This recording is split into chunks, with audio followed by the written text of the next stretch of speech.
Hello, hello, I'm Amanda. And I'm Anthony. And we are AP Adventures. Today we're going to be talking about our reaction to Villianous. One of the last videos we did was an unboxing of the game right after we got it. But today we are going to talk you through what we thought. Yep. So we hadn't played it before, so now we've played it and we're going to let you know, so stick around.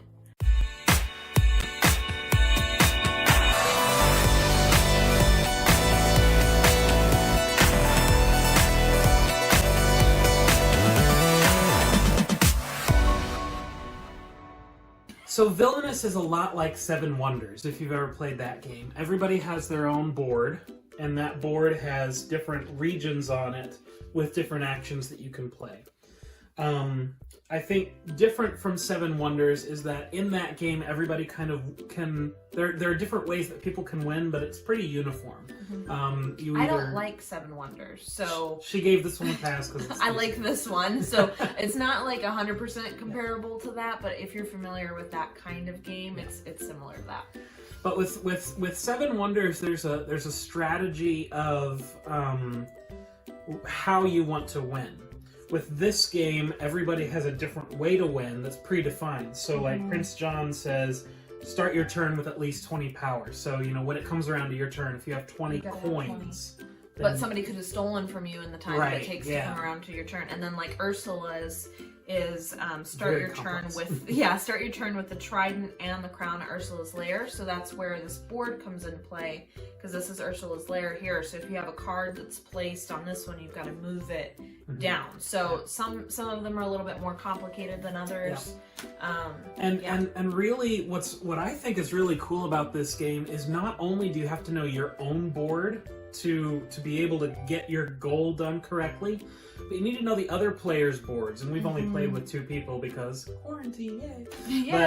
But if anyone's watching this and it's not 2020, this was when the bad time happened. The great quarantine of 2020. So not only do you have to know your board, but you should know everybody else's, and how you can hinder their progress while at the same time building up your own goals. Because like one of them, I don't remember which one it is, but there's one where the person has their board in front of them and they're trying to obtain a card, like the trident, but I think I was thinking of another one. But anyway, you're trying to obtain a card from a certain deck, and if he was trying to obtain that card, I'm playing against him, and I can play what's called fate, and I can draw those cards for him and play them onto his board. But in some cases that might actually be advantageous to him, where it might actually help him out, so I might not want to play that. So there are certain things where you might have a constant strategy that you're always doing, and maybe because he has a certain board, that might not work as well. So you've got to be aware of what people have. So you've got to be really sharp. You've got to be dynamic enough to look at the people around you, look at where they are in their quest, look at where you are, and it's a balancing act of, can I sacrifice this turn of moving ahead in my story to hinder this other person's story? Right. And is that the right person to hinder, or should I be It's interesting for sure, and I'm definitely excited to play it with more than just the 2 of us. That's going to add a whole new dynamic to everything. I did want to give this first time tip to anyone who might be trying the game for the first time. The very first time we played, I played with Jafar and she played with Maleficent, and that wasn't very even, because I think Jafar was really hard to play. Yeah, you can disagree with me on this, but I think there are 2 players that are easier, or 2 boards that are easier than the rest, and that's Maleficent and Queen of Hearts. And so if you're just starting, try starting with one of those 2, because it's a lot simpler of a gameplay, and it's easier to understand what you're trying to do.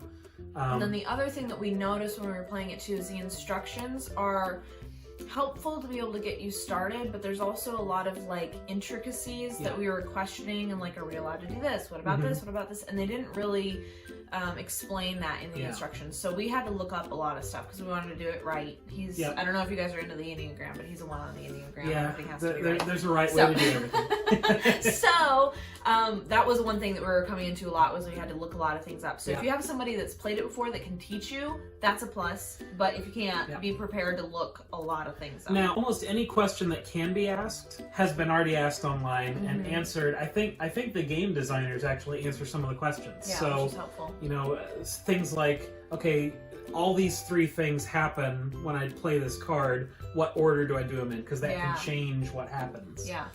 Drastically in some cases. Yeah. So you could end up winning. Yeah.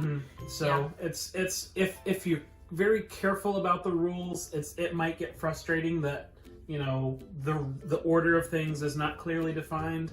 But there's a way to find out. Yeah, there's a way to figure it out, and it's a lot of fun once you get the rhythm of it. Yep. So there you go. That's our review. Yeah. We absolutely love it, and I'm not one to like this kind of game, and I really, really enjoy it. So it was fun. Yep. Surprising. Yep. So thank you guys so much for watching. Let us know if you have played this game before, and who's your favorite character. Yes. We both like. I like Maleficent, and he likes Jafar. Yes, definitely. But and let us know if you tried any of the expansions. If you have a recommendation of which one we should get first, because we definitely. Okay, interesting thing though, I did hear, I got a recommendation when I was talking about this, and somebody said to get their expansion pack with Mother Gothel in it, because you have to climb Rapunzel's tower in Corona, and so it fits right now. That's great. So anyway, thank you guys so much again for listening and watching this, and let us know what you think. Click like, click subscribe. Smash the bell icon so you get notified. Yep. And we will see you on the flip flop. So long.